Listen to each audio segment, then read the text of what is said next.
Well, welcome everyone. Hope everyone is doing well. And I'd like to welcome everyone to today's conversation. It's called the Connected Claim Experience, which is essentially the critical path to retention. I'm Miguel Edwards, and I'm the founder and CEO of FiveM Consulting, and I'm going to be your moderator for today. And we know that claims in the insurance industry is really the moment of truth. And we also understand that one poor claim experience, that can really be what sends customers shopping for a new carrier. In fact, what we've seen in some of the studies and the data suggests that 50% of policyholders will actually switch insurers after a bad claims experience. And while those who have had a positive claims experience, we also see in the data that they're 3.5 times more likely to stay. So that's really going to be the nexus of our conversation. And in this session, we're going to explore how carriers can really move from that fragmented and manual workflow to a more connected digital first journey. And it's not just about operational efficiency, but it's about building that trust and that loyalty, that coveted loyalty that carriers are looking for. And so by the end of today's session and our discussion, what we hope you're going to walk away with are some practical strategies to basically streamline communication, reducing claims cycle times. We're expecting that you're going to be able to think about how you empower adjusters to work smarter, not harder, and to retain more of your customers by essentially delivering faster, clearer, and more transparent experiences in that claims journey. And so to have that discussion, we're lucky to be joined by two leaders who are really making that happen every day in the field. And let me first introduce you to Josh Hall, and he's the head of business development at ManageMy. And they're essentially a platform that allows insurers to quickly stand up all types of experiences, mobile first experiences, all types of branded digital experiences, and integrate them very seamlessly within your core systems without the need for ripping and replacing. And we're also joined by Tara Kelly, and she's the founder and CEO of SPLICE Software. And they're a leader in customer engagement, and they provide real-time conversational messaging solutions and basically looking to ensure that policyholders and agents, that they stay connected throughout the entire claims journey. And they do that with text, chat, voice, digital outreach, essentially an omni-channel approach that are tailored to each moment. So thank you guys for both being here. We are going to jump right in to this discussion. And let's start by painting a picture for our audience here. And we know that retention, that is under pressure in this market, and competition is fierce. Policyholders, they've got high expectations. So let me throw this first question out to you, Tara. And from your perspective, how have customer expectations shifted over the last few years, and especially as it comes to claims communication? What do you think that they're expecting now as really the norm as part of that transaction? I think that first and foremost, it's this concept of 24/7. I think that there's this expectation that we got to meet the customer where they are. And I think we've been saying that for a long time, but it's truly 24/7 now. And it's also, they expect you to be connected with the information. So if they were online chatting in the evening and they talked to you that morning, or you sent out communication, it has to stay coordinated. And so there really is this expectation that you are able to meet them in any of the channels that they're in, right? Meeting them where they are 24/7, and that it is connected. One arm not knowing what the arm's doing, it's just not a thing anymore. People really have, we make the jokes, and I'll not play off with the rest of them, but think of all your other online shopping experiences and just how connected that is, right? We expect this in insurance, and it's something that we have to be able to step up into, and there is infrastructure to do it. I love that. You're so right, Tara. I mean, if I say the wrong word, my iPhone seems to know I've said this word, and then it shows up in my Amazon suggestions. It shows up in my Google search. It's really fascinating where that's gone. So we've got to make sure that things as simple as the claims communication between parties is well understood to everyone. So it makes a ton of sense. Josh, let me throw this question to you, and as you think about where carriers could potentially be exposed, what parts of that claims journey do you think are still too slow or too manual, too fragmented? Yeah, it's a great question. And I'm not going to say I'm the professor of all things that are claims, right? But I think over my 25 years working with carriers, there are three primary areas that we see a lot of leaks. And fortunately, all of them are really fixable. And in no particular order, I think one is intake, right? Too many claims today start off as voicemails, they're emails, and people are just trying to get a hold of someone. So that first touch really should be a guided FNOL journey that pulls known policy data, validates contacts and coverage, and prompts for the right types of photos and examples. So think like a checklist, not necessarily an essay, but you get fewer errors, fewer rekeys, and faster assignment to a claims adjuster. The second area is status, right? Silence creates cost. And when people can't see progress, they call and they slow things down. So whether it's giving customers or brokers kind of a shared plain English timeline with milestones, like I've received the claim, the adjuster's been assigned, inspection's been booked, you cut a lot of the noise and the just checking calls pretty quickly. And third is evidence, right? Photos, invoices, estimates all sit in 5 different places across a carrier system. So adjusters are chasing instead of making decisions. So more of a structured capture of data. I think it pushes clean files into the core with the right labels. So there's less hunting, there's fewer reopens and faster decisions. So a lot of targets that we like to set kind of day one is, same day to meaningful touch, 70% or better digital FNOL within 60 days. And what that does is it really sets the carrier and the policyholder up for a successful renewal. Going back to 50% of people will potentially leave at claims experience. And that's really where customer lifetime value compounds. I love that. Something you said in there really caught my attention. You talk about, just the knowing the status and where we are in the process. And, I think about, things as simple and mundane as a Domino's pizza tracker. He's like, I know where my $11 pizza is when I place an order. Why can't I know where my claims adjuster is for my multi-million-dollar whatever exposure? So it makes a ton of sense what you're saying. And I think about, that as in terms of what we've seen as good claims experience being retention drivers. And I'll throw this question to both of you guys and start with you, Tara. What do you think, where do you say, I guess, to carriers when they think about, customer experience as this soft investment? What do you say to that conversation? Yeah, and I think we've seen a lot of trends around how carriers are viewing customer experience. Sometimes we have a customer experience officer. Sometimes it's everybody's job. Sometimes, it's nobody's job. But I think some might argue with some of the experience. And I think that at the end of the day, it is everybody's job, and it is actually capable of being a very quantifiable metric. And so I think you look at what the survey is, you look at the experience throughout that entire journey, so that it shouldn't be any kind of surprise at the end whether or not we're going to keep this policyholder and actually retain the value that we lost during that claim. And I think this is that moment of truth, and we called it out as we marketed, to this webinar, and people continue to talk about it. But there is the ability with Net Promoter Score surveys, with customer satisfaction, and you should be asking multiple times through the experience. This isn't something that you just, deploy from the call center at the very end or just an email. This should be something that's happening in that chat session as you wrap up. It's happening throughout, and you're able to actually solve for those little problems,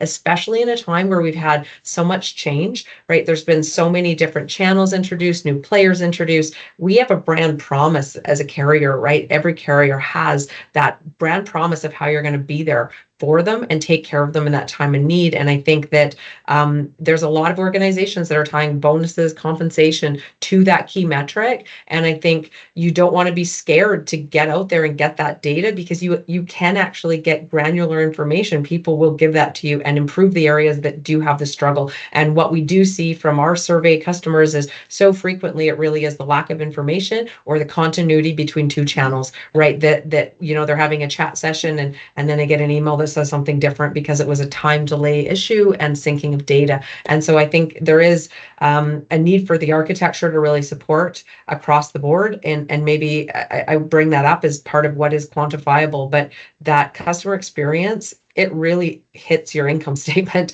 It hits your P&L. They're very related. It's very quantifiable, and it has a leading indicator, right? So there's no excuse not to use it.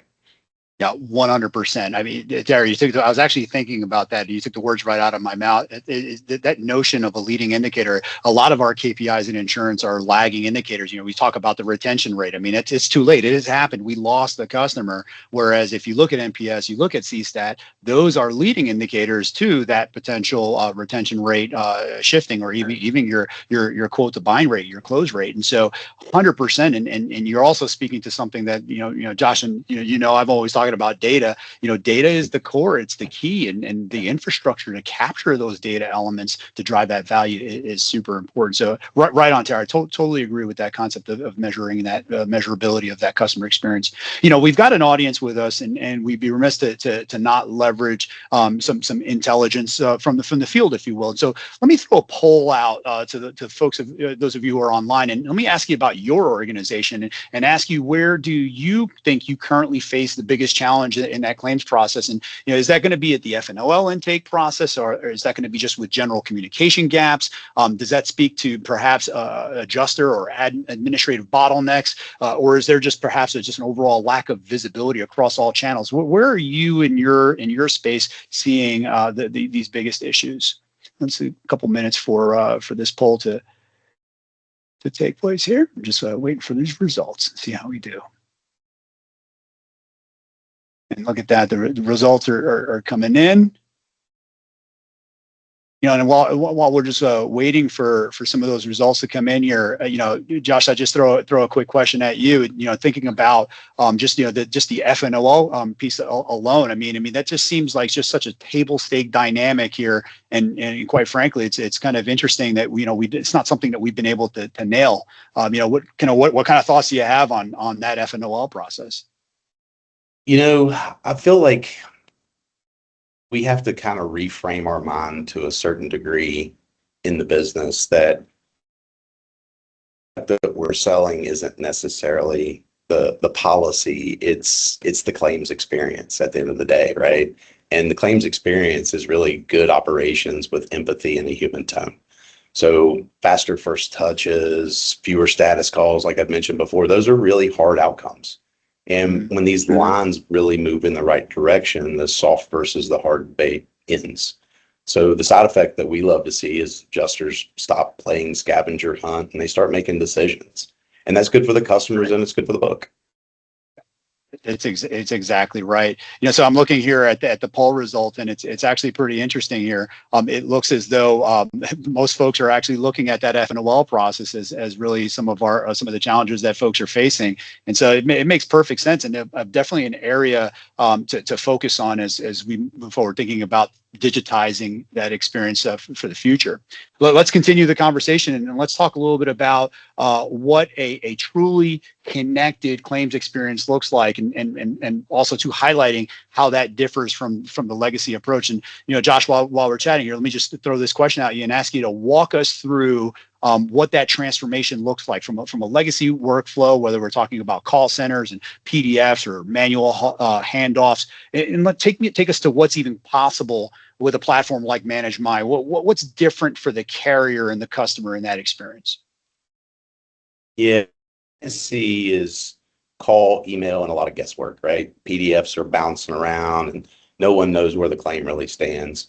Connected is one digital front door, right? So the policy holder starts off with FNOL on their mobile device, that key data is pre-filled, rules route the actual work, and everyone sees the exact same timeline. So adjusters open a complete file with tasks already staged for them, and we drop in really as the experience layer on top of the core that someone already has with no rip and replace. So, you add the boring but essential pieces that make the real in production, right? Single sign-on, role-based views for brokers, ADA-friendly screens, bilingual messaging. A lot of carriers struggle with that, and a full audit trail.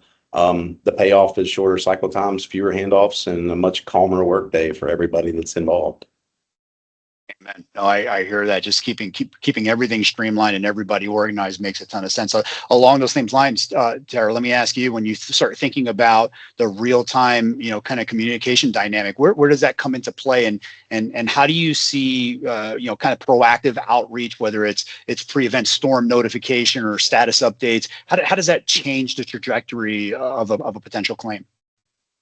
Yeah, so I think it's really exciting when you have that architecture that Josh is alluding to, because you have access to the data. And so I think that the desire has been there to have those meaningful touches for a long time, but we really can move forward quickly with it now. It comes into, let's use a hurricane example, or a large weather event.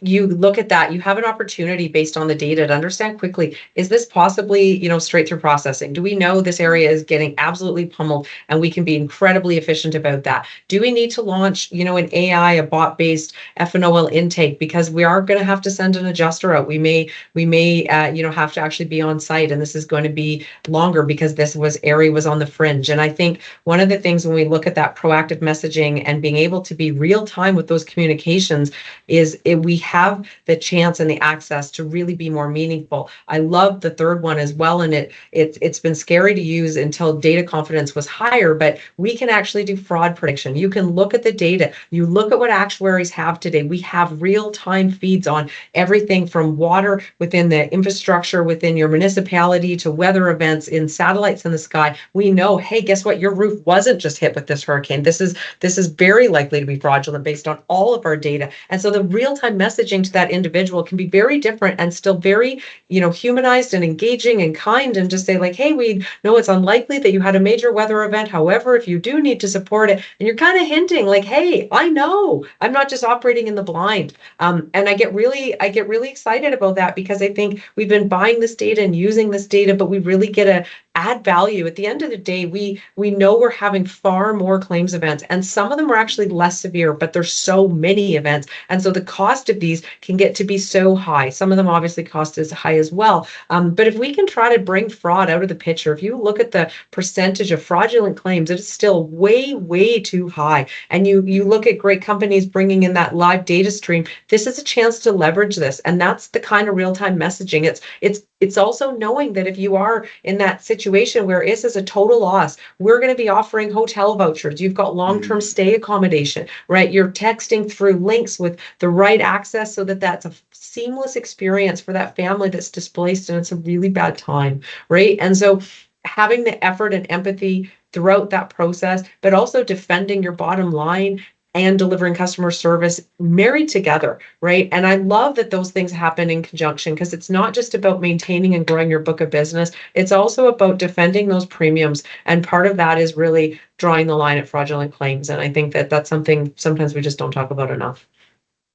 I love that. Tara, I do want to highlight in kind of in the middle of what you're talking about, and using these third-party data sources and then pairing that with proactive communication. I mean, I even start thinking about, even before a claim happens, and we're talking about providing value even outside of the policy contract itself. 100%. Right? You look at fire protection right now and how real this is becoming. It's not just a California, Oregon problem anymore, right? We're seeing this coast to coast. And I think fire prevention is such a great example. And just talking about some preventative measures around, clearing hedges and grease traps and commercial property, right? So this kind of proactive catastrophic event notification, it's for everybody, whether it's a notification to get consent to gel coat and protect your home, right? And get that out to everybody, or it's literally a reminder, hey, this is a great time to clear debris because this is going to really have a positive effect for you. So those proactive notifications are available, and those are also things where you can tie in your agents as well. And we haven't really talked about those guys in this yet, but they're part of the journey, and they're really great part of retention, right? So if you are not captive agent, or if you are, it's really important to keep those guys informed. And that's the other thing. Great data architecture allows us to give those guys updates. So if it happens to be the person that your claimant is talking to, they have the ability to say the same information. We're really empowering them to feel connected, and that's a connected claim, right? It's all of those parties. Exactly right. That makes perfect sense. Hey, Josh, Tara mentioned the word architecture twice in what she was just talking about. And they put my CIO hat on, and that's always, I'm thinking about integration. How when you think about your platforms and them working together, what does that look like? And, whether we're talking about technical or process integration, those are things that are on our minds. What does it look like during the FNOL process and the ongoing claims process? Talk about that claim, that process, that journey, and the integration of the two. Yeah, we always encourage folks to kind of rely on the journey itself, and journeys run on events at the end of the day. So we're more than just kind of this thin layer that sits on top of the core. It's a deeper front end than that. So what happens is we publish those clean moments, like the claim has been created, assignment has been made, inspection booked, request for more information, whatever it may be. And what happens behind the scenes is Splice is subscribing to those events and delivers the right message through the right channel, obviously with consent and preferences respected from the policyholder themselves. So these two-way replies, attachments post back into the same claim timeline, so adjusters and brokers and policyholders have the right context. It also allows for like safety nets, right? They include potentially fallback when an SMS isn't working. So if you get a huge hurricane in Tampa and lines are down, what do you do now, right? And being able to really orchestrate those flows really depends on the journey. So being able to push and pull data back in that kind of capacity is where we see a lot fewer drop balls and quicker next steps.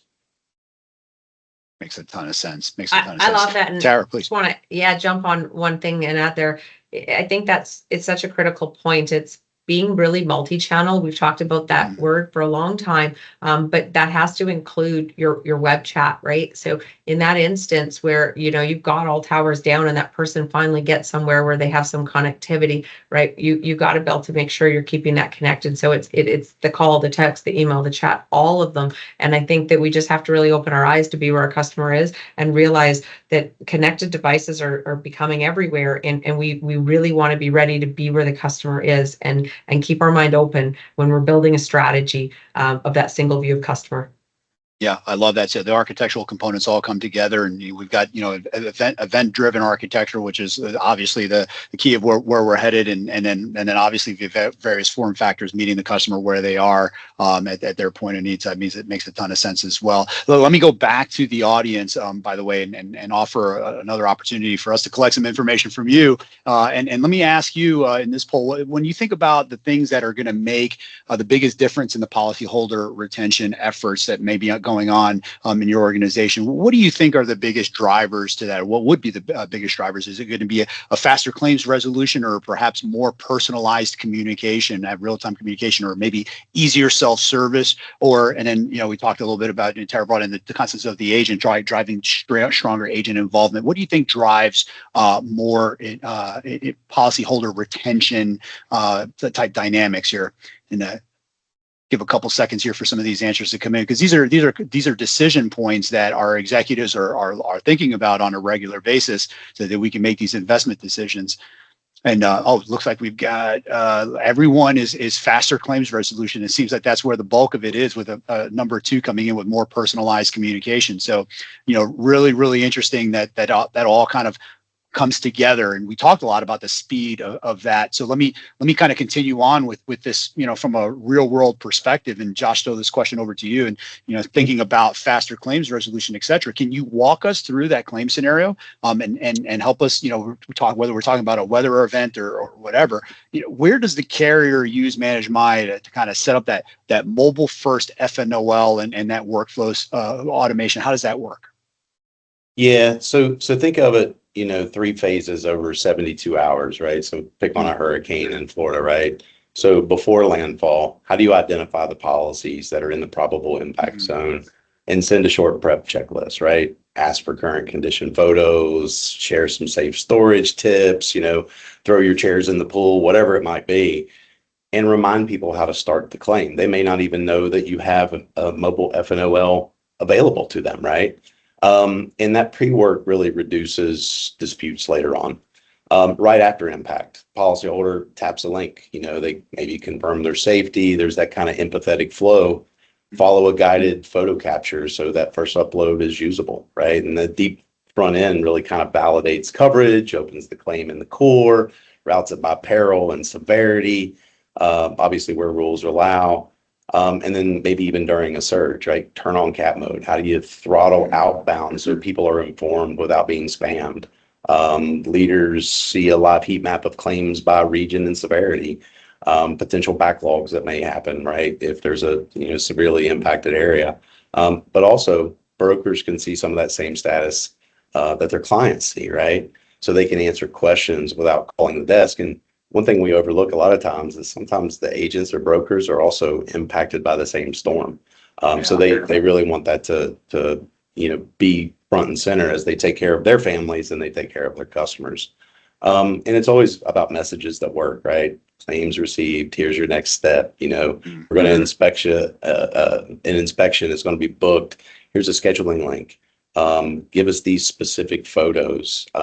Payments issued, without really worrying about the timing, right? That digital kind of claims experience. So there's a lot going on. I know Tara and I've worked with a couple of carriers in the past, pre and kind of post messaging cadence, but it's a powerful statement to your policyholders that you're there for them.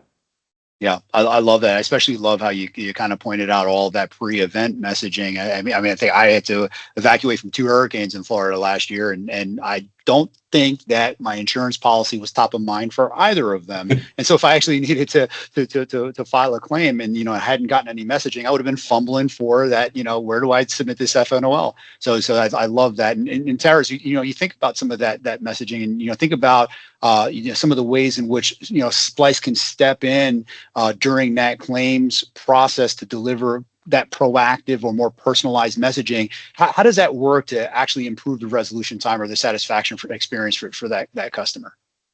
Yeah. So when you look at those triggers, right, and I think Josh laid out several of them before, but you've got all these different opportunities to trigger that communication. And I think there's a really key point there that sometimes with those pre-CAT, they may not need a reply, right? This may be something that they're going to get to later. And so somewhere between their parents and their best friend and their spouse and their anything else, they say, oh, there they are. You've got your insurance company there. And I think it's that point you made. They aren't necessarily thinking of it first and foremost, but as soon as they realize that what they're really dealing with, and you look at yourself, and I think of myself as an example, yes, I care about my insurance quite quickly because you need to get a lot of things in place. And so you want to be there for them then. And I think that there's a few really wonderful advantages that we can offer and that you want to have as a carrier is first, you want to be able to set up different paths. So not everybody's path is identical, right? Not every storm is identical. Fire is not the same as hurricane. It's not the same as wind. It's not the same as social, event. So there's all of these different ways that you want a journey to be built, and you can create those triggers so they're right for you and they're right for their brand. And I love that, we kicked that off. And as we were doing research, preparing for this and thinking about it, you can also really consider what is the age demographic of my policyholder being affected here, right? Do I want different journeys, right? When I think about, the importance within, the boomer population, when you look at our Gen Zs, what should be different? You have this ability to actually have unique personalized tracks that really make it such a humanized, engaging experience. And then you just build them off of the triggers and the appropriate channel. And what does this look like? And, certain types, some people, they're going to want a live transfer. And I know that we don't really think we want that, but we do want that claim to settle quickly. And if that individual needs that live transfer option, that may be the case, right? Or do they just need that different secure portal? So there's the opportunity to truly bring your brand alive when you build these journeys, and that flexibility is there. And so having the opportunity to determine the triggers, determine how you move between channels. So I think that's one thing when you talk about personalized communication and we talk about those different steps, you can actually go from, being a text with a link to a platform, to a live call, to a screen share, to back. We got to not think about channels. We just think about a beautiful, engaging experience. And I think that's the exciting opportunity that's here. And we're going to be supported by highly informed human beings and really fantastic AI now, because it can speak to you, it can speak with you, it can be on text. You've got that opportunity. And so really giving your best when you walk into that difficult moment and recognizing that each one of those policyholders is unique. And you need that to be a streamlined, smooth experience. That's going to make a faster claims closure. And according to our poll, that's what everybody wants the most. But I would argue that the truth is, like, personalized journey is the key to a faster claim, right? So, we're all chasing that same endpoint, and you need to bring these things together for that. I love you said there, Darren, you talk a little bit about humanizing the process and what does that journey look like? And one of the things that I do with my clients quite a bit, we use a framework called jobs to be done, where we try to really understand what is it that customer is trying to do and what they're trying to do. They're trying to restore their lives. It's not necessarily about the claim itself and getting a check. It's about restoring their life and truly understanding that human experience and understanding that journey, and then providing the personalization so that you can help them restore, that really does drive that satisfaction dynamic that you're talking about. So I love that. Let me throw this question to both of you. Start with you, Josh, and please, Tara, please chime in when you start thinking about those more complex scenarios. And I'm thinking about like property damage as an example. How would you suggest your tools can really start to help reduce that back and forth, that friction, and to help get that customer to resolution faster, back to that job to be done? How do your tools help do that, Josh? Yeah, I think some of it goes back to researching what went well in a particular claim and making that the playbook for that type of claim, that loss type, the severity type, whatever it may be. So, I've seen pictures of damage where one house is still standing there and is missing 3 shingles and the house right beside of it is gone, right? So there's obviously a bigger impetus to, put the people in a home somewhere. And being able to present through the platform, what are the right things for people to do? How do you collect the right information? How do you track permits? And again, all in one timeline. Being able to use SPLICE, right, to prompt that next action to the policyholder, capture replies back into the file so these decisions are made. And really what we see is less hunting of information means a faster payout, and everyone can see that progress in kind of this deep front end and what is left to actually complete. That alone lowers a lot of stress and errors that happen in catastrophic event, especially around property damage. Right. No, I love that. Tara, please jump in.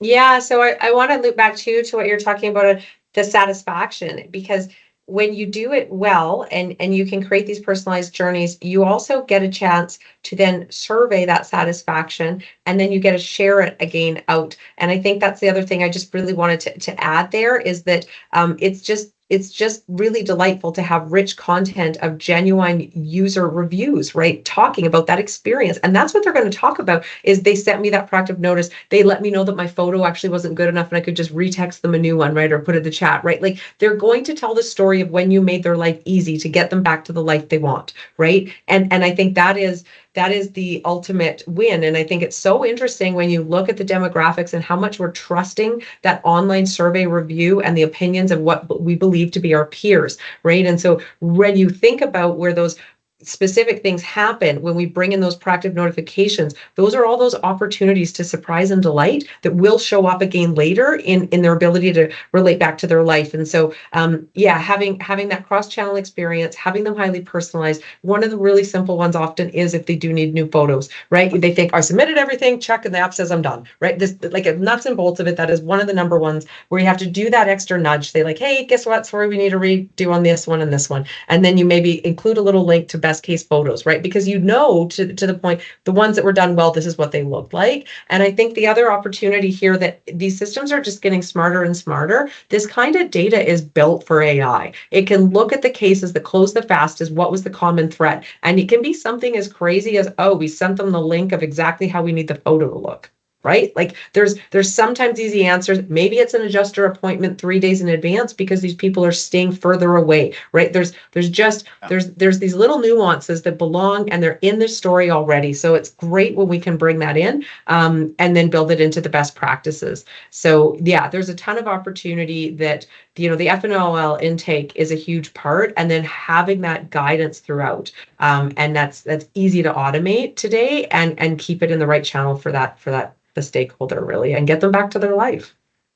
So you're not going to make me log into this portal that I never use, which I don't remember my username and password, to resubmit the photos that I didn't want to send you in the first place. And then, yeah, I get it. That sounds like a much better But it's experience. happening. Like, Miguel, it's still happening today. I was in a meeting last week. It's happening. You're hearing that story and you're saying, guys, like, I think we can come up with a safe place to keep these photos. And I think sometimes, it is critical that we think about the 2% that can bite you, right? And so people are cautious. But there certainly is a way to sequester and ensure that they're safely coming into your environment, and we have that ability, right? So it's time to move on those things. And I think if you're on this call and you know that might be what you do today, it's a good time to consider doing something different, because that is not going to lead to that review that you want. Oh, that's exactly right. That's exactly right. Well, we know at this point, that as carriers, and I remember this, kind of in the CIO role, we always have to go back to the ROI. And in this case, we've been talking and positioning retention as that ROI. So let's close the loop on all of this. And Josh, I'll throw this question out to you. And so when you are working with your customers and you see your carriers modernizing their claims journey, what are the kind of improvements do they actually see in satisfaction and loyalty? And then I guess ostensibly then in retention. Yeah, so there's 3 quick wins that usually continue to show up again and again. The first one is time to first touch. It drops because intake is really clean. It's routed properly. So you get rid of that kind of back and back, right? So that second piece is status call volume falls because updates are automatic. They're visible to the policyholder. They're visible to the agent. Everybody can see it. And then reopen rates come down because evidence is captured right the first time and expectations to the policyholder are set early and often, right? So you get this kind of steadier adjuster workload. And with that comes better coaching, better decisions, because every step is on the timeline and it can be reviewed. And if you want kind of a simple scorecard, kind of start with those. And they can move fast, and the team feels the lift initially, right out of the gates. I love that, Josh. I mean, you start thinking about evaluating the individual pieces of the claims journey, and then start targeting where those specific targeted improvements can occur. That makes perfect sense. Tara, let's look externally now, and you think about the type of feedback that we might be hearing from policyholders or agents on these digital kind of innovations and using these new experiences. What type of things are you hearing in the field once those new experiences are in place? Yeah, so I think when you keep your agents informed, that one is actually one of the most almost emotional in that how happy and genuinely pleased they are, because to the point they're often in the community that's being affected if we're talking cat events, right? So there's a lot going on for them, and they do care about their book of business because that's their livelihood happening at the same time. And so keeping those adjusters informed, I think, is something we got good at even a couple of years ago, and we continue to provide really good tools, and we need to and we should. So let me be clear on that. That's a part of it. But I think it's bringing the agents and that in and keeping them informed. It's not hard. That information's there. And so thanks to APIs, you can get those guys out there. And what it really does is it increases the odds that they're going to think of you and choose you. And so you're going to see them recommending more product. They're talking and they're more informed. They're more trusted. And they are that trusted advisor that can cross-sell an additional policy. They can add an additional policy on auto. They can add an additional waiver, right? There's a lot happening with that. And so it creates an additional revenue stream by building that relationship and retention. This is an industry that, let's be honest, we're having, challenges keeping staff and realizing how great and cool it is. And if we take great care of the people that are driving the sale and creating the revenue stream, we're not going to just get commoditized to the lowest quote possible online. And no one's ever happy with that because they end up buying a product they don't understand a lot of the time. Not all of the time, not all the time. Certainly there's some great product you can purchase easily and understand it. So I think I can't say enough about that. That's been one of the most sort of heartwarming moments to get close to, is see how much they do care, because they are in the business of supporting people with that. I think the other one though is when you look at the, the reviews and the, customer feedback, the NPS scores, those individuals are talking about getting cleaner answers. They're get financial answers faster. They know if they're getting approved faster, the check is coming through faster, and they're able to move with more certainty to restore their life. And even if they are in a scenario where you're talking about, multi-year rebuilds, and we know these stories, they're out there, right? It's being informed through that process can make a game-changing difference in how you experience it. And that's crisis communication one-on-one. Like SPLICE has been around for 19 years, and we've been doing crisis communication for a long, long time. And part of it is making sure people know the right information when they need to know it. And that's everything from, when is my adjuster showing up? What's this appointment reminder? Do I need a new photo submission? Has my check been issued, right? It's end to end. And that streamlined internal FNOL can make a huge difference. So it's an exciting experience that comes alive in a really, really human way. And it also really hits your P&L. And you see that show up. So it's kind of a cool marriage. Yeah, I love that. Something that just occurred to me, and again, I'm going to put the stodgy insurance carrier executive hat on. Are you and calling and them stodgy? well, I'll call myself stodgy, but I'm going to but for sure I'm going to put that hat on. And what I just heard from you is really enabling the agent force that I compensated, by the way, when they sold the policy, when they renewed the policy, to be an extension of my service, enabling them to serve the customer, which I paid for, by the way. And so when I'm thinking about that from a P&L perspective, these investments that we're making to enable our distribution force to serve in the face of a claim allows me to recover more of my investment that I paid at issuance and renewal. So it just occurred to me. I don't know why I don't ever think about that. Enabling the agent. It's a fantastic One thought brand process. is one company, right? And I think we all do Yes. come together to make that happen. And I like breaking down those silos all the time. And I could talk about that a lot. But I think within the organization, breaking down the silos and seeing yourself as one brand promise, it makes a difference. Exactly right. We're coming to the end of the conversation, guys, and I think one of the questions that I know I often thought about during these types of transformations or these modernization efforts is where to begin. Where do I start? It's just a complex technical and process ecosystem. So Josh, let me start with you and ask you to just kind of close on some final thoughts. Where should I start? If I'm a carrier looking to modernize, where should I start with this claims experience modernization? Yeah, a lot of software implementations have historically been heavy, right? Mm-hmm. But to do it and to do it well, you have to start small and with real intention. One line, one region, and slice what it looks like from first notice of loss to first status, right? Let's put that piece of the puzzle in first. Keep your core. It is what it is. Put brokers in the same view, right? And pick 3 metrics and publish them to the teams every single week. So what it might look like is, weeks 1 to 2, you're mapping, prototyping, discovering what it might look like. And again, put yourself in the seat of the policyholder. Right. Weeks 3 to 6, build and integrate, right? How do we use APIs, web services, whatever it may be, into that core? And then weeks 7 to 10, pilot it with real customers, train adjusters, train brokers, agents how to use it. But take small slices, small chunks, and build to that crescendo at the end of the day. Layer in payments, layer in vendor scheduling, layer in event-based and that positive momentum gets people excited about the insurance company that we're becoming. And teams will see the wins a lot quicker than you think they would. Confidence grows amongst the teams, and next steps get a lot easier as they go on. Yeah, no, that makes sense. Tara, anything from you? I just want to build on that with the reporting and Josh talked about that, publish those reports, frequently out to the teams, keep them informed. And I think that's one of the biggest things I think you do need to start with as a baseline, right? Is know where your baseline is, and then you're publishing against the baseline. Everybody loves a good competition. You're trying to beat yourself. You're trying to improve where you were, right? And so you need to know that. You need a real true baseline. One of the other things I love to throw in too is the customer effort score.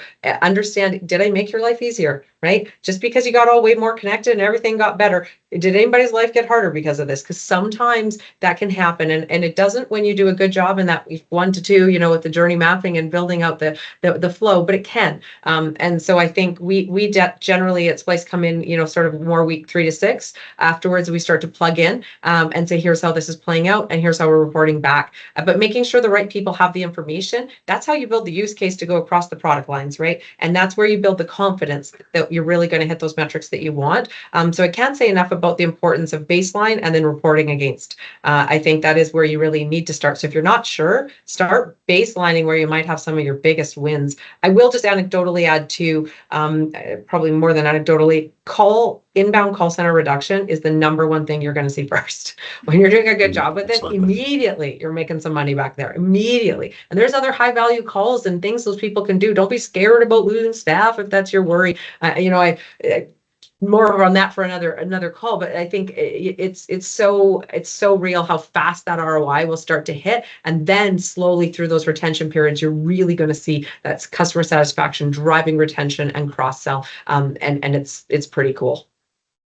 That makes great sense. I have a lot to add to that, but I'm going to be mindful of time here. And I've been asking all of the questions, and I want to afford our audience here an opportunity to throw some questions out here at our guest. So please, I want to open this up now. Use your Q&A panel there to throw any questions in here that you might have for us as we look to kind of round out this discussion here. So I'm look over here to my panel here and see if anything comes in, just because this has been a great discussion here. New post. Let's see. All right. So I got a post here from Anonymous. So what's the first metric that typically improves after this kind of conversation? We talked a little bit about this, but Josh, let me throw it over to you. What's like that first metric do you see? Yeah, Tara mentioned call center, but I think the first metric we start to see is time to first meaningful touch. What does that mean? You submitted your claim, whatever, but how long before an adjuster actually speaks to the policyholder, right? That clean intake, auto routing, it puts the adjuster in a great position to pick up the phone and give a call. And right behind it, status call volume drops, right? Because that timeline really answers most of the questions. Digital FNOL adoption climbs because those guided workflows always beat, being on hold, I promise. And then SPLICE as an example, keeping updates timely and two-way. And what we're doing at ManageMy, that deep front end really provides evidence and messaging all in one. So first metric I see really is time to meaningful first touch.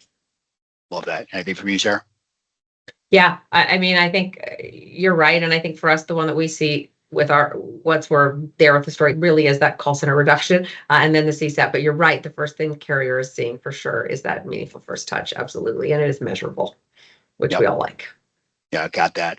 All right. Well, we've got time for one more question, and one did pop in here, and this is a question I think is a lot of folks would have is how long does it typically take when we think about these initiatives to launch these capabilities? Tara, what are you seeing as cycle time to launch these things, kind of beginning to end? Yeah, that's such a loaded question. I thank you so much for giving that to me first. Yes.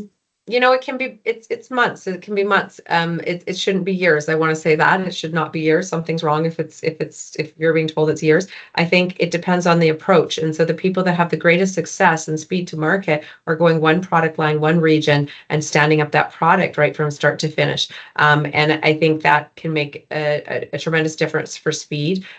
You should be able to, once you're up and running on a product line, though, you should be talking weeks as you start to bring in more. It depends where you are on your data today. And if you're in the cloud already, to some degree, obviously that helps a lot. And if you have fairly well currently documented process, but you don't always have to match. I guess that's the other piece of advice is I've started to learn is don't match necessarily how exactly you did it before. Be open to possibly making some improvements because you don't necessarily have to take it exactly the way you did forward. And if you insist on that, you will go longer. Right. But at the end of the day, if your goal is to provide proper coverage that you can afford and get people back to their lives as quickly as possible, there probably is some changes. And you can integrate some of these APIs with 7-8 hours testing. Like it can get pretty simple once you know what you want, and so the scaling can happen quite a bit faster once you've got that base product line running and you're pleased.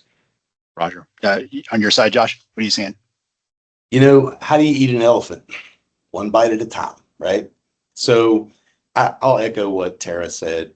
It really depends on what the outcome is, right? If you want a perfect FNOL journey front end, it could take months. If you want to start off with that FNOL to meaning for first touch, maybe it takes a matter of weeks, right?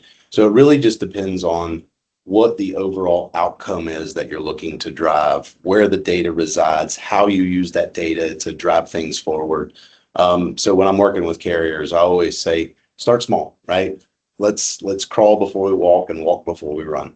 And, if we take that type of mentality, that next iteration continues to build and gains a lot of momentum inside of the carrier's ecosystem. Yeah, it's a unique answer. I think that's a hard one to give a generic on without knowing where you are. We need to sit down beside you in your place and see what you see and then be able to answer that way more accurately. But if somebody's telling you years, you should dig your heels in. That would be one thing. Yeah, for sure. Or 2 weeks. dig your Or heels 2 in. weeks, Yeah. yes, 2 weeks, even 3, 4 weeks, you should be digging your heels in. Yes, that also sure. sounds Right. terrifying. Yes.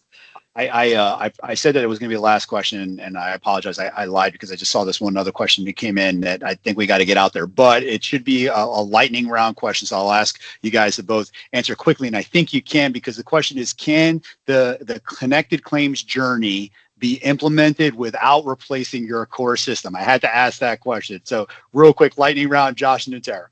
Yes. Yes, the answer is yes, you definitely can, right?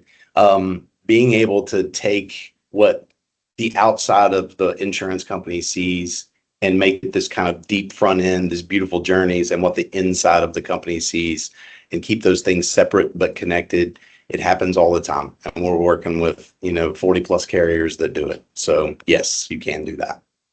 Awesome. Anything to add, Tara? I'm gonna Yes. leave it at that. Perfect. I love it. I love it. Awesome, powerful conversation. Thank you so much to the two of you. And thank you also to our audience for joining. Just to cap a couple of takeaways that I think we captured here is that customers are ultimately judging the carrier by how they show up in that moment of need. And the claim is that moment. We also kind of unpack the fact that the connected digital first experience, it's not any longer aspirational, and it's certainly not optional, and it is certainly achievable, and it's already driving real retention outcomes, and you don't have to replace your core systems to get there. We also heard that. And then we also know that with the right partners and the tools, perhaps some of the things we've been talking about today, the carriers can modernize way faster than they thought without replacing everything that they have. Again, to that last question. So, it won't be 1 week, but it also too, it shouldn't be, 3 years. And so let's kind of take all of that into account. We're going to be following up with more information on how these particular technologies operate, how they actually work in action, and then also too what they might look like for your brand. So again, I want to thank everyone for taking the time for joining us, and we'll see you out there on the trail. Take care. See you on the trail. See ya.